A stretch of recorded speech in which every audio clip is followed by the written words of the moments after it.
about your smart mouth, drawing me in and you kicking me out. To all those before you, I was an out.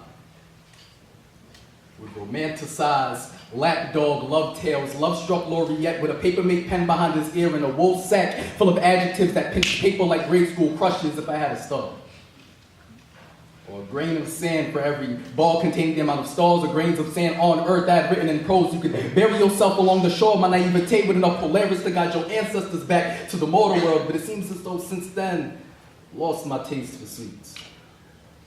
I've since then sought to unmask the veneer of mutual feel, and though I feel complacent in where I stand, a voice deep within inside me echoes against the walls of my memory and bellows louder. But why must all love be cavalcade and spectacle? Where's it written that feelings only project onto 35mm hearts, that hearts bang like a procession of primitive drums? I remember how we came to be. Actually, it's funny. I don't.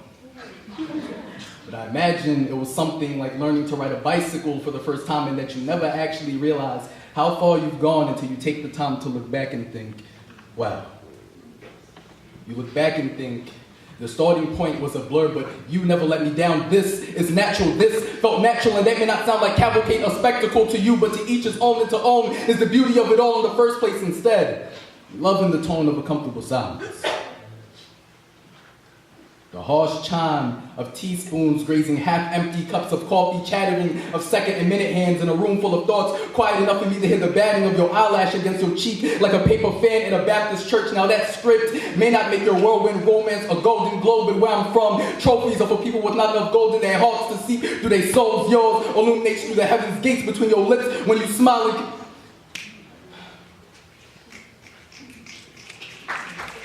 and can make poets forget words, and shines through your eyes when you speak passionately about the things you're most passionate about, like hip-hop or photography or poetry or me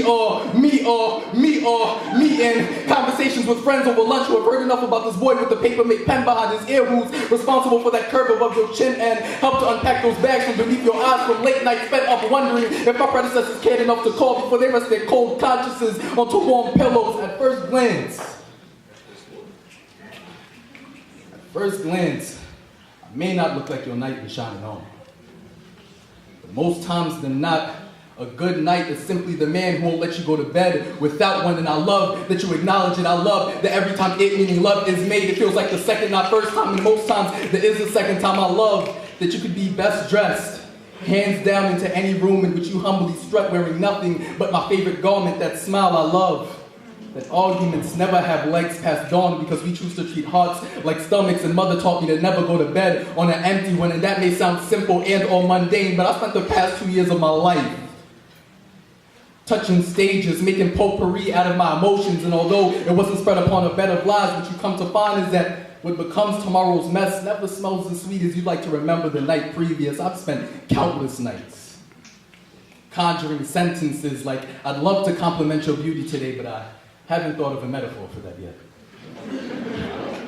When all I want to do is to tell you, I think you're fucking beautiful. Would you believe me any less had I just told you, I think you're fucking beautiful? Would they still put me up on stages or publish these pages or send me these praises if I just told you, I think she's fucking beautiful? I was 19 years old in the Lower East Side of Manhattan when a grown woman approached me after doing a love poem at a show and said, I wish I had what you had, when in reality, all I have is a bunch of time to kill and a pen that happens to run dry whenever the reality of this love shit tries to surface. Why can't we just love like nobody's watching? Like my lines themselves are just as grandiose as when you choose to read between them. Like perfect still exists within the word imperfect. Like we haven't forgotten even some of the best love stories were written in Times New Roman. It could all be so simple. Darling, all I have is the whole other side of my bed. A warm heart for a pillow. A wool sack full of words that pinch paper like grade school crushes with a sharp tongue. And the second thing it does best is spit love poems. It may not look like much.